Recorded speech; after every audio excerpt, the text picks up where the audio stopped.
Hello दोस्तों, स्वागत है मेरे YouTube चैनल आरिफ भैया ज्ञान में। तो आज की इस वीडियो में आपको बताऊंगा कि किस तरीके से आपको अपना पैसा निकलवाना है लविश चौधरी से, और इसके लिए आपको क्या करना है।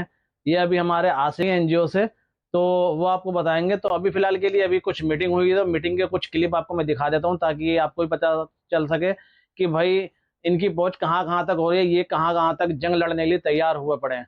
तो मैं आपको इनकी क्लिप दिखाता हूँ कुछ, और इस पे आप बताना कमेंट में कि ये जो कर रहे हैं वो ठीक कर रहे हैं नहीं कर रहे हैं। तो कुछ क्लिप दिखाता हूँ आपको। ये बात कह सकता हूँ। और जी जी आप लोगों को पैसा तो बाद की चीज है। सबसे पहले कुछ चीजें आपको अपने अंदर ठीक करनी होगी। सबसे पहले आपको ये समझना पड़ेगा कि आपका पैसा मारा जा चुका है, आपका पैसा लविश चौधरी लेकर के भाग गया है।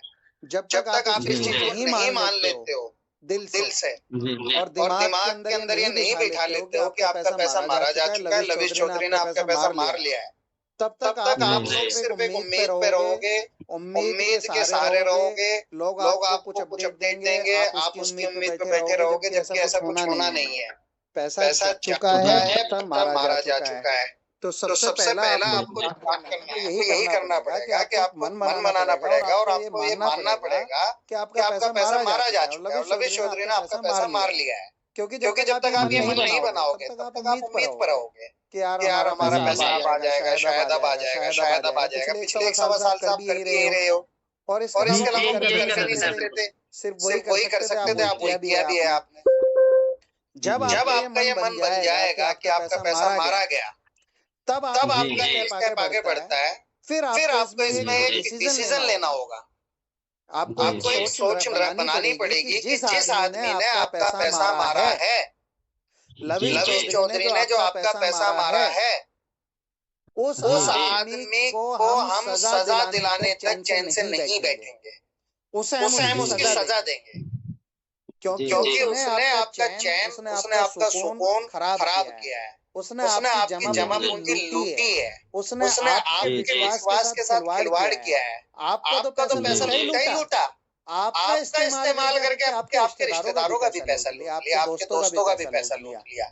तो जो लीडर्स हैं उन लोगों को तो और ज्यादा सोचने की जरूरत है कि आपसे सिर्फ पैसा नहीं लूटा, आपका विश्वास भी लूटा गया। आपने जो पूरी जिंदगी में एक इज्जत कमाई थी इलाके के अंदर, वो भी लूट ली गई। क्योंकि उस इज्जत के सहारे आपने लोगों को जोड़ा होगा, उस इज्जत के सहारे आपने लोगों को जोड़ने के बाद में फिर वो पैसा लोगों का लगवाया होगा इस भरोसे से कि हमारे पास पैसा आ रहा है तो उनके पास भी आना चाहिए। आज आपका तो पैसा मरा ही मरा, आपके लोगों का भी पैसा मारा गया। तो ऐसे आदमी को मेरा मानना ये है कि छोड़ा नहीं जाना चाहिए, बिल्कुल नहीं छोड़ा जाना चाहिए। उसे सजा दिलाने का काम करना चाहिए और आप सब लोगों को उसे सजा दिलाने का काम करना होगा। जी जी बिल्कुल तो सही मैं बात थोड़ा सा जी एक बात बोलूंगा भैया। जी एक्चुअली देखो आज से पहले भी सजा तो बहुत सारे लोगों को दी है, अभी सत्य भारती हो गया, PSEL का मालिक हो गया, बहुत सारे लोग हैं। लेकिन सजा दिलाने से लोगों का पैसे तो मिला नहीं सर। आज तक क्या कोई ऐसा रास्ता है कि परेशान है, देखो सर हर किसी का पैसा फोन पे करने का पैसा है, तो 1 लाख रुपया बिल्कुल आज मुझे लगाता था कि पैसे की प्रॉपर्टी लगाता हूँ, पता नहीं कैसे अरेंज करके लगाता। बिल्कुल है ना? और हर व्यक्ति लालच में जाता, यहाँ भी लालच में जाता। बिल्कुल तो क्या हम बिल्कुल ये मान लें कि आपको सजा पैसा नहीं मिलेगा, जैसे कि यहाँ पे पैसा भी मिल सकता है। अब इस सवाल पर आते हैं हम लोग। जब आप ये मन बना लोगे कि भाई हमें उसे सजा दिलानी है, तो एक तरीके से आप उसके खिलाफ जाओगे। और जब खिलाफ जाओगे, आप शिकायत करोगे, तो आपका पैसा ज्यादा बड़ी बात तो मैं नहीं कर रहा, 1,00,000% आपका पैसा आपको मिल सकता है, लेकिन वो कानूनी तरीके से मिल सकता है और उसके कुछ प्रावधान है, उसके कुछ तरीके हैं। उसका तरीका क्या है, पहले मैं आपको छोटा सा तरीके से समझा देता हूँ ये है क्या मामला। देखिए क्या होता है, आप लोग हम सब लोग इंडिया में रहते हैं।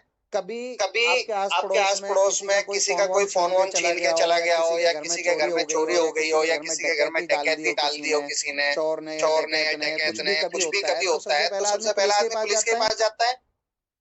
सही बात है। पुलिस के पास जाके शिकायत करता है कि जी मेरे घर में चोरी हो गई है, मेरा फोन छीन लिया है, मेरी गाड़ी छीन ली है, मेरी गाड़ी चोरी हो गई, आप मेरी गाड़ी खोजिए, और जिस आदमी ने चोरी की है, जिस आदमी ने मेरे घर में डकैती डाली है, उसे सजा दीजिए।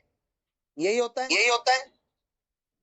जी बिल्कुल सही बात, बिल्कुल सही बात। उस कंडीशन में फिर पुलिस का काम क्या होता है? उस कंडीशन में पुलिस क्या करती है? पुलिस उस चोर को खोजती है, उस डकैत को खोजती है, या उस गाड़ी चोरी या उस मोबाइल चोर को खोजती है। और अगर उनके पास से किसी भी तरीके से मोबाइल, गाड़ी या वो डकैती का सामान मिल जाता है, तो वो सब आप लोगों को वापस लौटा दिया जाता है कोर्ट के द्वारा, और उसे जेल भेज दिया जाता है। यही तरीका है जी, इसके अलावा तो कुछ नहीं है। जी जी, मिलता ही नहीं वो सामान अगर मिल जाता है तो। जी बिल्कुल सही कह रहे हैं। अगर मिल जाता है तो मिलता है, वो वापस आपको कोर्ट देता है, पुलिस नहीं देती। पुलिस का बस चले तो सारा खा जाए, कोर्ट देती है। यही होता है जी। जी जी बिल्कुल। अब बिल्कुल सेम इस केस को भी इसी तरीके से मान के चलिए। इस केस में क्या है? आपके साथ धोखाधड़ी हुई है, आपके साथ फ्रॉड हुआ है, आपका पैसा लूट के लोग भाग गया है लवीश चौधरी, और उसके दलालों ने आपका पैसा लुटवाने में उसकी मदद की है। उसके एजेंट्स ने, उसके बड़े लीडर्स ने उसे लुटवाने में मदद की। यही है जी। बिल्कुल सही बात। अब आपको पुलिस के पास जाना है। अब यहाँ छोटा सा कंफ्यूजन है, पुलिस इसमें जो है ना आर्थिक अपराध शाखा काम करती है, जो स्टेट लेवल की होती है, बड़े लेवल के जो स्कैम होते हैं, वो बड़ी यूनिट काम करती है। पुलिस के अंदर भी बहुत सारी यूनिट होती है, हर स्टेट की, हर राज्य की अलग अलग बड़ी यूनिट्स होती है, जो पूरे राज्य की एक एफआईआर होती है अंडर में। तो इसमें आपको बस जाके ये कहना है, जनाब मेरे साथ धोखाधड़ी है, मुझे लालच दिया गया था, मुझे भ्रमित किया, फला लीडर है जिन लीडर्स ने आपको लुटवाया है। अब पुलिस या इन्वेस्टिगेशन टीम या बड़ी एजेंसी उसमें क्या करती है? सबसे पहला काम करती है कि उसमें पैसा पकड़ने की कोशिश करती है। अगर पैसा इत्तफाकन पकड़ा जाता है तो उस पैसे को कोर्ट को बताया जाता है कि इतना पैसा इसमें रिकवर। कोर्ट उसमें डिसाइड करता है। मान लीजिए 100 रुपए पकड़े गए, तो 100 रुपए में मांगने वाले गए हुए तो 500 लोग, तो उन्हें सबको जो है ना 100 रुपए को 500 रुपए के हिसाब से बांट दिया जाएगा। मान लीजिए 20% उसमें से बांट दिया जाएगा। मान लीजिए पकड़े गए 100 रुपए, मांगने वाले गए सिर्फ 100 ही लोग, 100 रुपए गए, तो उन्हें पूरा बांट दिया जाता है। अगर मान लीजिए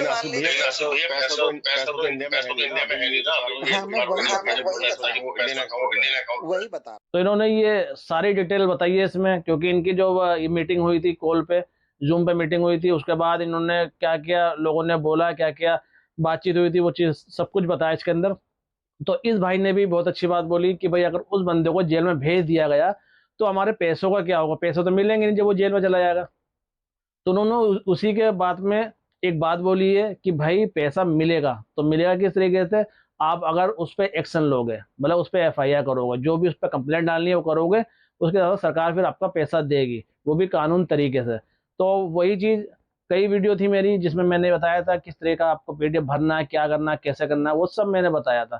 तो अगर आपका इनसे कॉन्टेक्ट हो चुका है आसिफ जी से, तो आप उनसे भी बात कर सकते हैं इस बारे में, क्योंकि मैंने अभी हाल फिलहाल में एक वीडियो डाली थी जिसमें पूरी तरीके से मैंने बताया था पीडीएफ में किस तरह से क्या करना है। तो उसमें यूट्यूब वायलेंस के मुताबिक जो गाइडलाइन है, तो उसमें कुछ दिक्कत आ गई थी, जिसकी वजह से वो वीडियो हटा दी गई।